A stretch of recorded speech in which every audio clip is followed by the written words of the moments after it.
Un tagad es nodemonstrēšu par to, kā, iespējams bija domāts par to, ka visu zina par preču zīmēm. Nodemonstrēšu, ka tā tomēr nav. Draugi un kolēģi, labdien! Kad Klaus Grabinskis prezentēja šo te slaidu 28 Eiropas Savienības dalībvalstis, un tad nomainītos 27, daļa no manis nomira vēlreiz iekšēji. Un tomēr interesanti ir tas, ka es domāju, ka lielākā daļa man piekritīs, ka šī te ļaunprātība tiesā, tas ir Sky pret Skykick, lielākā vai iespējams skaļākā lieta dīvainā kārtā. Augstākajā tiesā to šī gada jūnijā 2 dienas skatīja. Un pirms gada beigām būs arī nolēmums apvienotās karalistes augstākajā tiesā, kas, es ceru, vispār tātad noregulēs to, kas tas ir Eiropas Savienības likums, ļaunprātīga reģistrācija. Varbūt pat nedaudz dīvaini un ironiski. Ļaunprātība. Tātad tas ir tāds ļoti elastīga koncepcija. Atkarībā no tā, kā tiesneši ar to strādā, tad ir kapacitāte, lai destabilizētu efektu uz struktūru un sistēmu preču zīmju aizsardzībā. Un es arī ceru, ka varēšu jums to paskaidrot, ejot cauri pierakstiem savā prezentācijā. Tad pirmkārt ir šī te pieteikuma sistēma. Bet ko tas nozīmē? Tas nozīmē to, ka jums nav nekas vairāk jādara kā pieteikuma posmā, kā tikai ir jāiesniedz forma, kas atbilst administratīvajām prasībām un jāsamaksā nodeva. Un ja reģistrācija tiek veikta beigās, tā tad ir sistēma, kas strādā uz tāda pamata, ka jums ir uz šo preču zīmi tad tiesības ar reģistrāciju. Nevis jūs reģistrējat šīs tiesības, un tas ir tas, ko es 3. punktā arī atzīmēju. Viegli pateikt, bet kā mēs to attīstām, ir tā pamatlieta ir tāda, ka tās ir tiesības pieteikties preču zīmes reģistrācijai, tās nevar būt ļaunprātīgi izmantotas vispār. Tas nav iespējams pēc savas koncepcijas. Un tad līdz ar to jautājums ir to, vai preču zīme pati par sevi ir laba vai slikta, vai ļaunprātīgi reģistrējama. Bet jautājums ir par to, vai pieteicis vai tas, kas reģistrējās, tad ir reģistrējis to nepareizi izmantojot preču zīmi. Preču zīmi tādu, kurai ir nepieciešama. Tā ir Eiropas Savienības tiesībās nostiprināti principi, jo Eiropas tiesa nekad neļautu individuāli dalību valstīm ar savām kulturāli un juridiskajām tradīcijām pašām savu koncepciju par ļaunprātību izstrādāt. Nekad tā nebūtu citādāk. Tas vienmēr būtu bijis autonomi Eiropas Savienības likumiem atbilstoši. Un noderīgākais dokuments, ko es esmu atradis attiecībā uz, un es arī Sky lietā piedalījos, tad nozīmīgākais dokuments bija Eiropas Savienības IPN prakse. 2. konsultācijas melnrakstā pieminēta, šķiet, ka tas bija vakar vai aizvakar, kad tas jau ir kļuvis par galīgo melnrakstu Eiropas IPN, un tas dodas tālāk, kā to, manuprāt, apstiprinās valdības komitejas, un tam tā ir jāaiziet. Divas komisijas, kamēr tā būs tātad prakses rīkojuma svars. Es domāju, ka tas jau notiks šī gada oktobrī. Šajā dokumentā tiek nošķirta analīzes nolūkos 2 dažādas šķautnes ļaunprātīgai iesniegšanai. Tātad, pirmkārt, kad ir vēl kāds cits, kam pieder preču zīme vai preču zīmes lietotāji, kas var kļūt vai ir kļuvuši par cietušo tam, ko dara reģistrētājs, tad viņš ir jau notēmējis uz kādu, piemēram, konkurentu un dara to negodīgi reģistrēt. Tad tā būtu pirmā sadaļa. Otrā sadaļa savukārt ir, kad preču zīmes sistēma tiek izmantota neatbilstoši. Un tad ir tāda frāze, kuru jau 2 reizes arī teica tiesa, Coton vienā lietā, otru reizi Sky. pieteicoties reģistrācijai mērķiem, kas ir citi, nevis galvenajiem darbības principiem preču zīmei. Tas ir tas, kas ir aprakstīts Eiropas Savienības intelektuālā īpašuma tīklā, tad tas, ko teica tiesa, ir piesakoties citiem iemesliem, nevis funkcionēšanai, nevis preču zīmes funkcionēšanai. Un, protams, ka jūs pietiekami, patiesībā nevajag daudz laika, lai izpētītu un saprastu, ka tā ir reference uz šo funkciju daudzskaitļa forma jau ir pietiekama, lai saprastu par šo te ļaunprātību. Un es jau uzdošu 2 jautājumus, varbūt, ka jūs gribat atbildēt. 11. sadaļa. Vai tātad iebildums var eksistēt kā pamats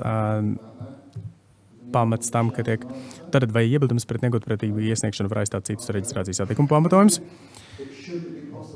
Nevajadzētu būt tā iespējams, bet pastāv kāds risks, ka tas, kā ir attīstījusies jurisprudence šobrīd, tad tā problēma ir tāda ar ļaunprātību, ka tas ir ļoti, ļoti elastīgi, tas ir slikti definēti, tas ir tāds morāls vērtējums, un vēl aizvien pastāv arī tvērums morālam vērtējumam eksistēt, un tas var pārsniegt kaut kādas tiesības individuāls.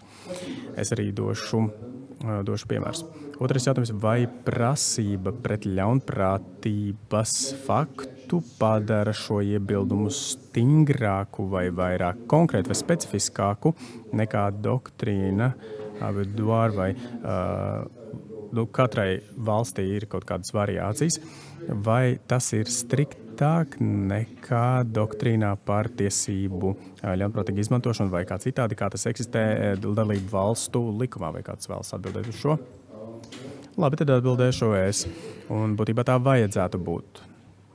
Jo problēma šeit ir tāda, ka tas ir diezgan labi zināms. Jūs jau klausāties tādā argumentācijā un jūs saprotat, ka jūs jau varat teikt, ja ir ļaunprātīga reģistrācija, tad ir tiesību pārkāpums. Tad ir šī procesa pārkāpums. Un tas risks, ko es redzu, burtiski redzu, ka tas ir risks no tiesību prakses, ir tas, ka cilvēki grib apgriezt to. Viņi pasaka, ka savu tiesību neatbilstošu izmantošanu kļūst par ļaunprātību, bet ir diezgan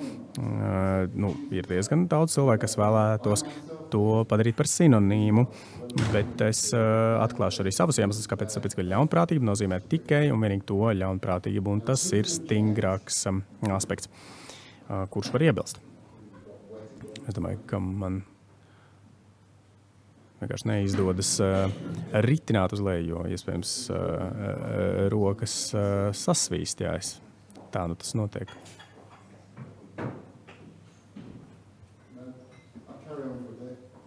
Tomēr es turpināšu.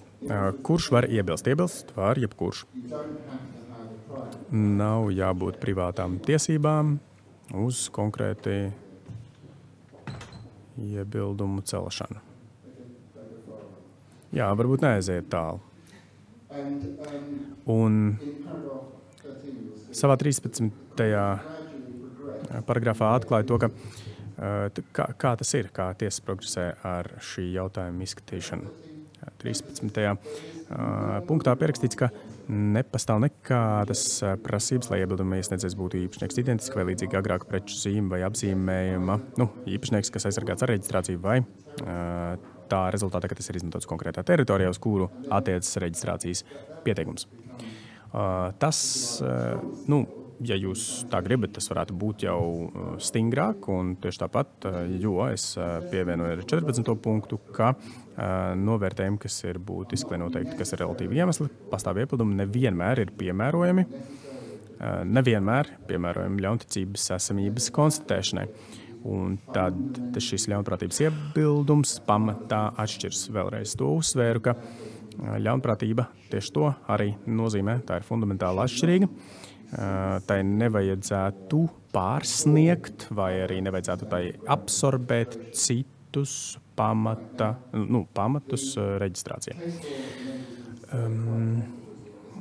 tiesību akti jau tagad var pateikt, ka šī te ļaunprātības fakts reģistrācijas laikā tas neizsmeļ relatīvu tiesību normas. Diezgan ilgu laiks man bija nepieciešams, lai saprastu, cik tas ir plaši. Ir noteikts sistēmas, un es saprotu, ka arī Latvijā ir tāda sistēma, bet ir iespējams, piemēram, patentu valdei pieteikuma posmā iebilst. Bet ļaunprātība vai laba nolūka prezumpcija un vispār. Un ko darīs tad valde? Man ir lieta Anglijā, kas arī atsaucas uz manu nolēmumu, kurā pieteicās reģistrēt preču zīmes, kuras tās nebija īstas futbola emblēmas, bet tās izskatījās tāda kā logotipi un nozīmes. Viena par Thierry Henry tur parādījās, un otrs par Ronaldinho tas arī parādījās.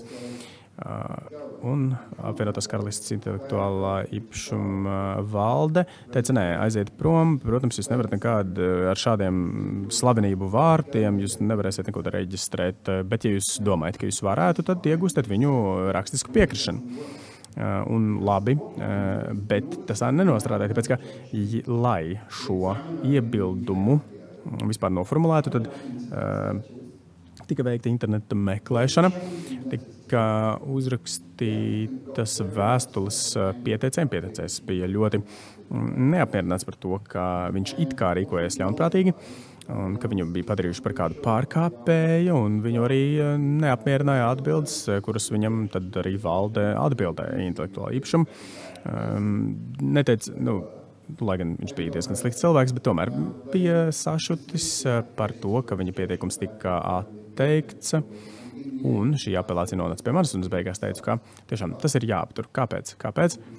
Kā jūs redzat, no tā, ka esmu uzrakstījis 16. punktā, un tas sasaucas ar to, ko es rakstīju savā nolēmumā, ka reģistrācijas pieteikuma izskatīšanai piemērams likums un kārtība valsts līmenī ļauj ex officio celt iebildumu par negodprātīgu iebildumu vienā un tajā pašā laikā, un kaut arī būtu jāstrādā pēc 6. panta, kā neatkarīgs tribunāls. Nebūtu labi, ja cilvēki tad apstrīd ļaunprātības gadījumā ex officio. Bet šis te iebildums iesaistītais intelektuālā īpašuma birojas, tad tas, kā viņi saprata, ka Thierry Henry un Ronaldinho tiesības, tad, ka tās tiesības bija pārkāptas, un ja tās tiesības vispār tiek pasargātas, tad un tās tiesības būtu jāaizstāv pret prasībā, ja viņi, vai tā būtu kāda kompānija, vai viņi paši tad vērstos. Un tad sanāk tā, ka patiesībā tika piemērotas tiesības Henry un Ronaldinho, jebkāda opozīcija. Citiem vārdiem sakot, manuprāt, birojas sevi kompromitēja tādā veidā, uzvedoties ex officio. Un es domāju, mans lēmums varbūt nebija īpaši populārs. Tas domāts, ka tam ne visi piekrita, bet tomēr mums arī ar to ir jāsadzīvo. Bet šī prakse ir mainīta, un šobrīd apvienotajā karalistē viņa pieeja ir tāda, ka tikai ļaunprātības iebildumus pieņem pēc ex officio principam. Un tad, kad ir tā atklāti, acīm redzami, mēs zinām šīs lietas, un iespējams jūs esat redzējuši, jūsu valstīs arī ir bijušas tādas lietas lielākā daļā valsts tas ir tā bijis. Viņi izspiež naudu no otrās puses, un viņi pieteikums ļoti daudz pieteikumu iesniedz, ļoti daudz arī ir tā strādājuši. 17. punktā mēs runājam par nodomu un motīviem, par tātad apzinātību. Un ir tāds neliels likums, šis gan nav, bet ir likums no tiesas par jautājumu attiecībā uz to, kas ir un kas nav attiecināms attiecībā uz apzināšanos. Tas, ko mēs zinām, paskatīsimies uz 19. preču zīmes pieteikumu iesniedzēju nodoms ir subjektīvs faktors, kuram ir jābūt objektīvi nosakāmam. Mēs to zinām, bet ir jābūt objektīvi nosakāmam kompetentā administratīvā vai tiesu iestādē. Līdz ar to, jebkurš apgalvojums par ļaunprātību izvērtē vispārēji, ņemot vērā visus konkrētajai lietai būtiskos faktus un apstākļus un tā tālāk. Bet kā mēs veicam objektīvu novērtējumu? Kā mēs to varam? Mums ir, piemēram, cieti fakti, ja mums tādi ir šajā gadījumā. Ir dažas lietas, kuras ir diezgan acīm redzamas tajā nozīmē. Bet apvienotajā karalistē es redzu ļoti daudz apelāciju. Anglijā to sauc par lamāšanās spēli. Jā. Tad ir, piemēram, kāds liecinieks, ko atbalsta liecība par to, ka viņiem ir tāds pats status, un otra puse savukārt ar pilnīgi pretēju apgalvojumu vai liecinieka liecību, arī ar apliecinājumu par tā patiesumu. Tad, ko vispār darīt tribunālam? Neviens nesaka, ka objektīvi ir jāskatās uz visiem, objektīvi jāskatās uz apstākļiem, un tas nenozīmē, ka uzrakstīsim, nolēmumā, tad izlasīju to, bet jūs esat mēlis un esat ļaunprātīgs pieteicējs, iesniedzējs. Tad pret jums ir uzrādīts tas, ka jums vairs nekādas prezumpcijas par labā nolūka izmantošanu nav.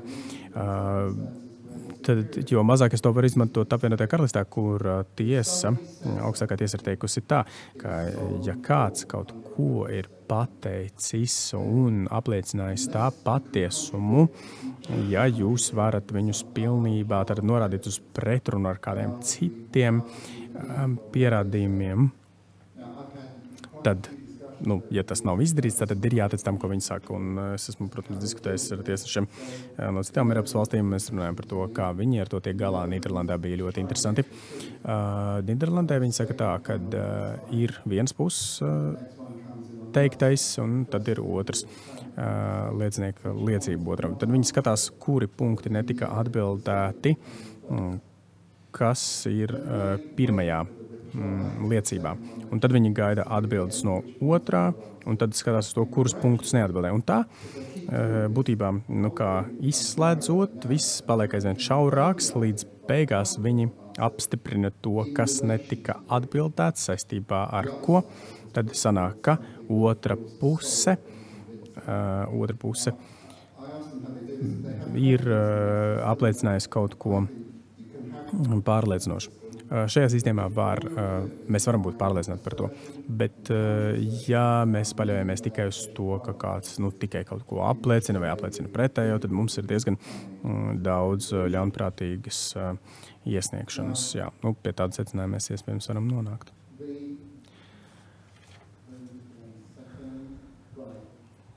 Un tad gribēju patiesībā atgriezties pie 20. Vispārēji tiesa ir vairāk kārt uzsvērus, ka ļaunprātības jēdziens nav definēts ierobežots vai jebkādā veidā aprakstīts piemērojumos tiesību aktos. Un, manuprāt, tas apraksta pašu problēmu, bet ne risinājumu tai. Mēs skatāmies uz to, kā ir veidojusies jurisprudence, un tiesās runā vienā veidā, bet vispārējā tiesa citādāk, līdzīgi, bet ne tāpat, un tas tad nepalīdz, ja viņi runā nedaudz atšķirīgi. Tiesā ir jābūt objektīva, atbilstīga, konsekventa pazīmes, kas liecina, ka brīdī, kad tika iesniegts preču pieteikums iesniedzējiem bija nodoms vai iedrekāt tādā veidā, kas neatbilst godīgai praksei, trešo pušu intereses. Tad tas jau būtu kā uzbrukums konkurentam, ja mēs tā varam teikt, vai arī kādam partnerim, vai arī iegūšana, nevēršoties pie konkrētas trešais personas ekskluzīvas tiesības mērķiem, kas nav ietvērti preču zīmes funkcijas.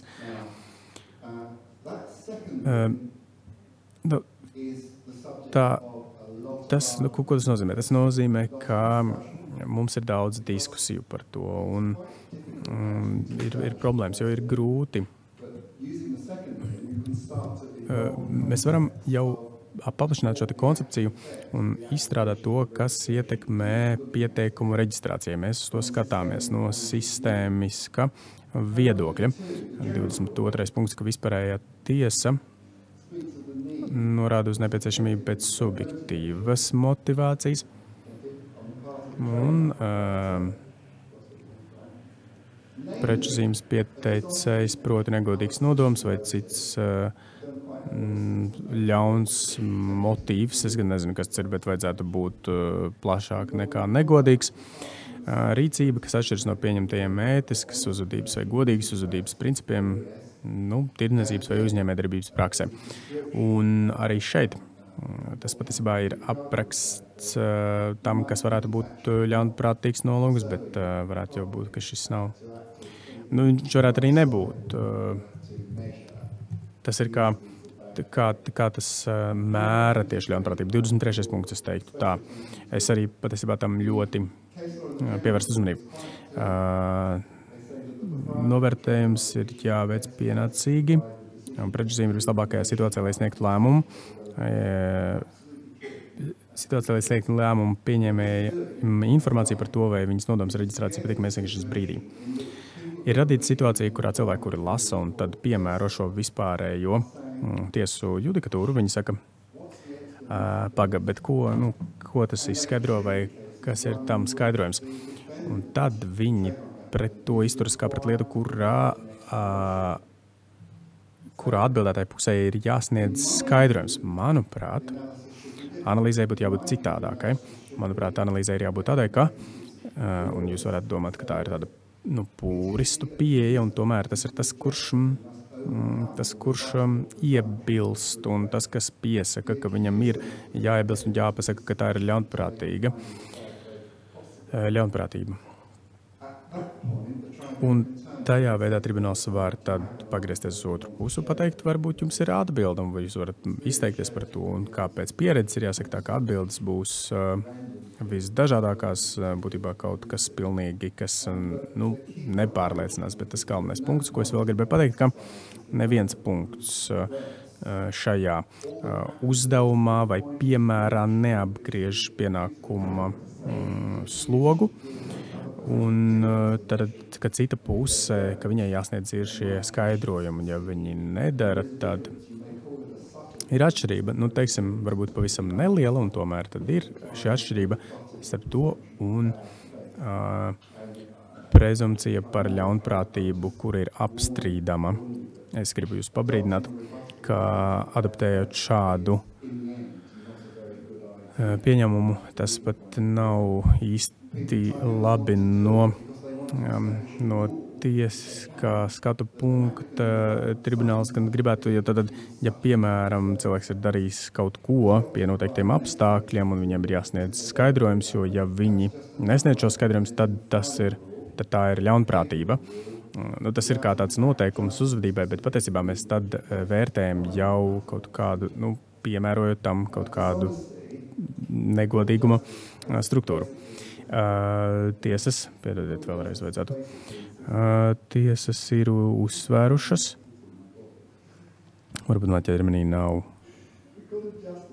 elektrības. Negodīgs ir tas, ko tiesas. Tad ir jābūt ļaunprātīgam nolūkam bet šim te nolūkam ir jābūt kontekstā ar konkrētu cēloni komerciāli, piemēram, Sky pret Sky Kick šajā gadījumā. Pieteikums varētu tikt iesniegts reģistrācijā, un es pat nezinu, kāda varētu būt maksa, bet, piemēram, 400 €. Es nezinu. Un ja es nozogu naudu, es esmu ļoti slikti uzvedies, vai ne? Bet tas taču tomēr tam nav nekādas saistības ar to, kad mēs runājam par kontekstu ar komercpraksi. Tātad es gribētu reģistrēt Aleksandru von Müllenu, ja šis nebūtu aizsargāta preču zīme. Es esmu nozadzis viņa vārdu, tas nav godīgi, tā ir ļaunprātība. Un vispārēja tiesa, tad 2 reizes ir noraidījusi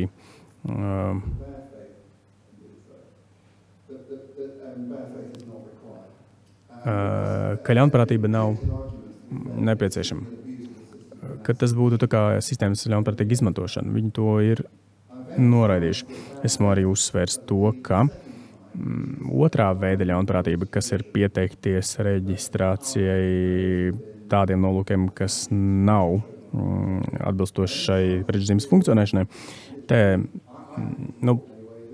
uzsvēru par to daudzskaitli, bet iespējams tas domāts funkcijai vai funkcijām, tad visaptvaroši tas bija aprakstīts arī Mitsubishi lietā 33. paragrāfā.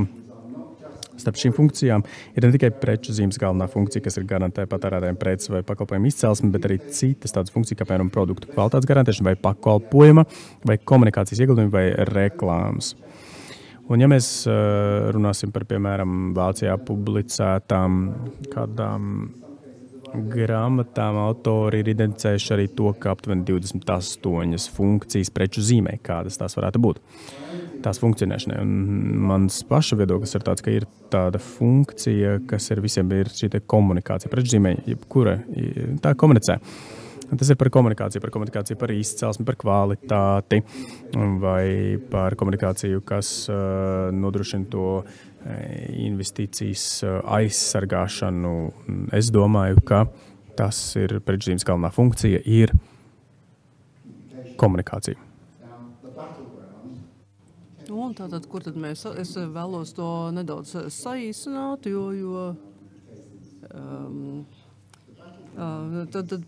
tas viss, par ko mēs šeit cīnāmies, ir jautājums, vai kāds ir rīcības pamats un ko mēs tad sistemā. Tad, piemēram, Anglijā tiesneši, kuriem ir ļoti, ļoti sena vēsture no 19. gadsimta, tad viņiem ļoti, ļoti nepatīk šī ideja par vienkāršu pieteikšanos ar kādu nolūku izmantot sistēmu. Protams, to ļauj un ir jābūt vēlmēji lietot. Un tad ir 5 gadu periods aktīva izmantošana, un šis periods pat nesākas līdz reģistrācijas procedūra ir pabeigta, un kā mēs labi zinām, tad tie varbūt 2 vai pat 3 gadi, un bez tam, kas ir noteikts 38. pāntā, un es esmu pārsteigts, bet tā tas ir, kad vispārējā tiesa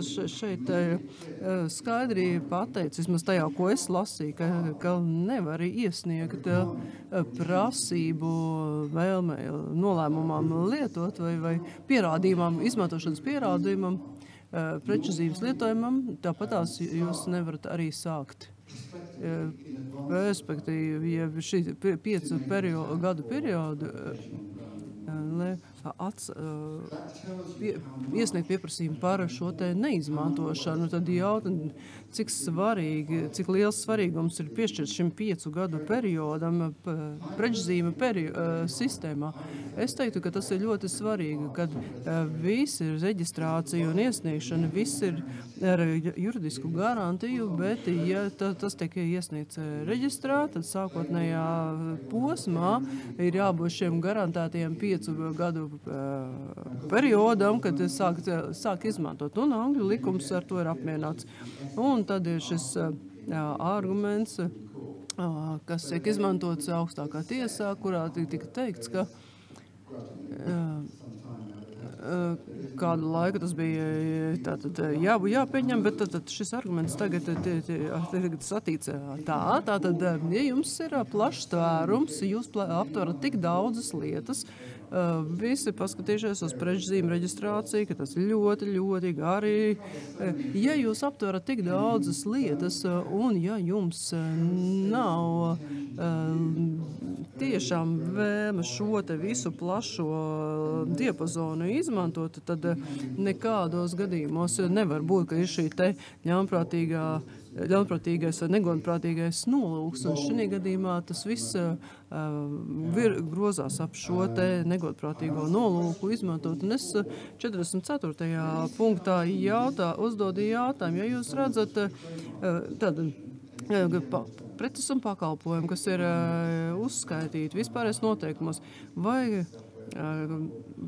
tas būtu jāsaprot, kā tas, vai šis apraksts, šie vārdi, vai tas raksturo preču vai pakalpojumu kategoriju, vai definē šo preču un pakalpojumu katalogu, jo, ja jūs paņemat šo atsauci definēt katalogu, tad tāds šeit šis te interpretācija, reģistrācijai, tad ir katra iespējamā forma, jeb datoru programmatūras izpausme, tas viss ir ietverts no otras puses, ja teik tikai aprakstīts tips vai veids šai precei vai pakalpojumam, tad jūs nevarat uzbrukt šim cilvēkam. Un es ceru, un es ticu, es sagaidu, bet neviens gan nezin, ka tas tiks apskatīts augstākajā tiesā, ka valoda, tas, kuru jūs izmantojat, netiek uzskatīta par domu, ka tiek apskatīts katalogs. Es tiešām par tam ceru. Ja nē, tad tiešām šeit varētu būt negodprātīgs nolūks. Cik daudz man vēl ir laiks? 5 minūtes? 10 minūtes? Tātad labi. 10 minūtes tas jau ir labi. Tātad, un līdz ar to mēs nonāksim pie paneļa diskusijas. Šis ir kā mans ieguldījums paneļa diskusijā, kuras sekos. Es līdz brīdim, kamēr es sāku apskaties uz kopējo praksi, tad kāds ir šis, ka ļoti daudz svara tiek Eiropas patentu tiesā, diezgan daudz tiek uzsvar likts uz šiem mērķu uzņēmumiem, tad es paskatos uz šiem ieņēmumiem, un es tad skatos, kas tad īsti šeit notiek. Manuprāt, es centos jums parādīt šeit, kas notiek, un manuprāt, viss, es teiktu, ka nav pareizi, tad šie te mērķa partneri, tad ir tad izveidoti Vācijā, tad viņiem ir preču zīme, kas ir reģistrētā, un tad šie te uzņēmumi. Un tātad,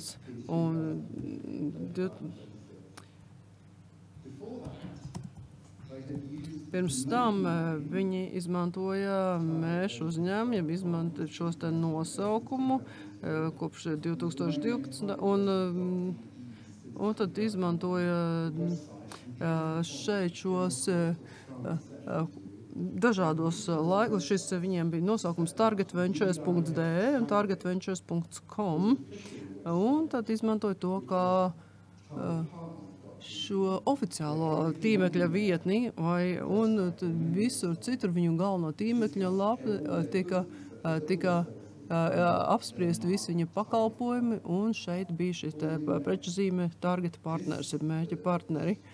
Un šeit, kā jūs varat saprast, šeit, ja jūs vēlēt, šeit ir standarts, tad šeit ir šī meklēšanas, tas ļauj jums iesaistīt visu trafiku, jūs nokļūstat galvenajā lapā, un ļoti bieži jūs izmantojat šos te nepareizi uzrakstīt savu preču zīmi, nepareizu rakstību, jo cilvēki bieži kļūdās, un es zinu, ka daudz ir izveidojuši daudz šādas tīmekļa vietnes, bet līdz šim neviens nav bijis aizdomīgs attiecībā uz šo. Bet šeit tad tas ir kā novirzīšana uz savu tīmekļu, tad tas ir iebildums, un tad Target Ventures grupa, šī ir viena no tām lietām, kas veda maldināšanā, un ir grūti pieņemt šādu lēmumu, jo tajā mirklī, kad jūs secināt, tā, ka jūs rakstat un domājat, kurai, ja tad tie īsti bija, man teikt, ir jāskatās, vai es esmu uzrakstījis pareizi savā nolēmumā, un jūs sapratiet, ka jūs rakstat pat, ja jūs zinat šo jautājumu, jūs joprojām sākat jaukties, kas īsti ir pareizais un kas īsti nav pareizais. Un tad viņi bija Britu Virģīnu salās, un tad šeit tika prasība par to, par Krievijas tirgu un par Eiropas Savienības tirgu. Jūs redzat, ka šie datumi ir vesels 10 gadi pēc tam, kad mājaslapa tika izveidota. Un šī organizācija tagad partners,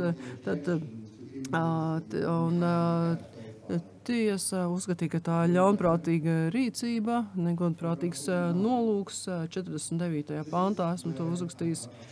Šeit tas ir tas, ko es jums pasaku, ka tiesa nolēma, ka lai gan tā lieta jau, ka lēmums ir pieņemts kā manu tiesību pārkāpšana, un pat ja Birito Virģīnas sala iebildumi bija tas, ka viņi pārkāpa manu prečzīmi, ka tiesa lēma par to, ka pirmie simptomi bija to, bet tur bija tik pieņemts cits pamatojums, ka šeit pat prečzīme tiek izmantota citos nolūkos nekā savu pakalpojumu un preču aizstāvībai. Un viņi kritizēja apelācijas tiesu.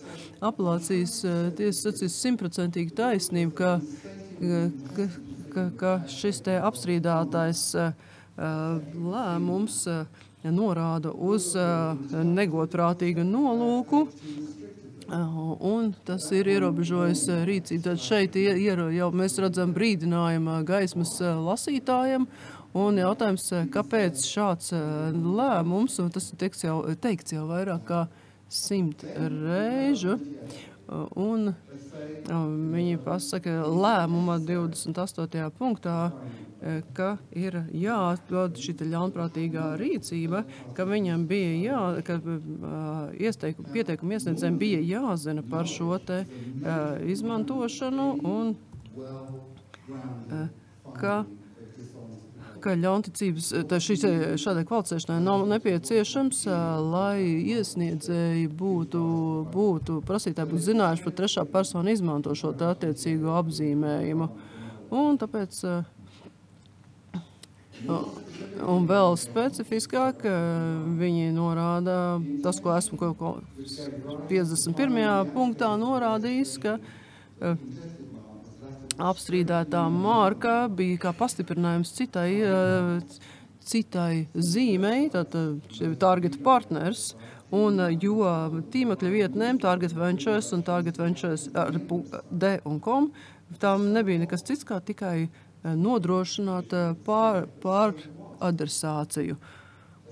Viņi sacīja, tas nebija doma par iesaistīties konkurencē, bet tātad negodprātīgs nolūks, un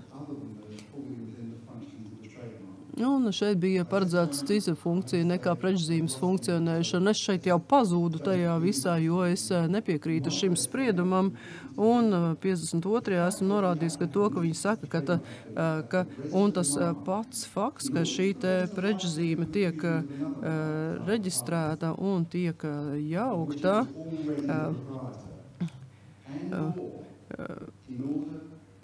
tātad, ka ir jau reģistrēta šī preču zīme, lai novērstu sajaukšanas iespējami ar citu preču zīmi, kur tā bija jau īpašniece, un lai aizsargātu elements, kas ir kopīgs šīm preču zīmēm, kas nav saistīti ar preču zīmes funkcijām, uz vairāk palīdzēja stiprināt un aizsargāt pieteikumu iesniedzēja šo te pirmo preču zīmu un arī tos pakalpojumus, kurus piedāvāja šis pieteikumu iesniedzējs. Tātad tiesā, ja jūs bijis iesaistīts šādās lietās, tad jūs zināsiet, ka sponsorēta saite, jeb links, tas neparādās tie vienkārši tādā veidā, tad uzradīsies, ja tiek meklēts kāds zīmols, konkrētais zīmols, neviens nekad nav apšaubījis, ka brīdī šeit rodās saikne, uz kuras uzklikšķina, un tad cilvēks tiek nosūtīts uz tīmekļa vietni, un neviens nekad nav apšaubījis, ka tā ir tīmekļa vietnes meklēšana un satura meklēšana uz komerciāls. Un šeit Tad šeit meklētājs nonāk tajā mājaslapā. Vienīgi tiesa ir apšaubījusi, ka šī nav preču, un teiks, ka nav preču zīme un tā tālāk un tā joprojām. Ar visu cieņu es nedomāju, ka šis lēmums tāds arī paliks, un es pat tiešām gribētu, lai visi padomātu par to, kā varētu pārskatīt vēlreiz šo, kas ir teikts par šo te lēmumu, jo šis lēmums ir tiešām lēmums par negodprātību. Paldies!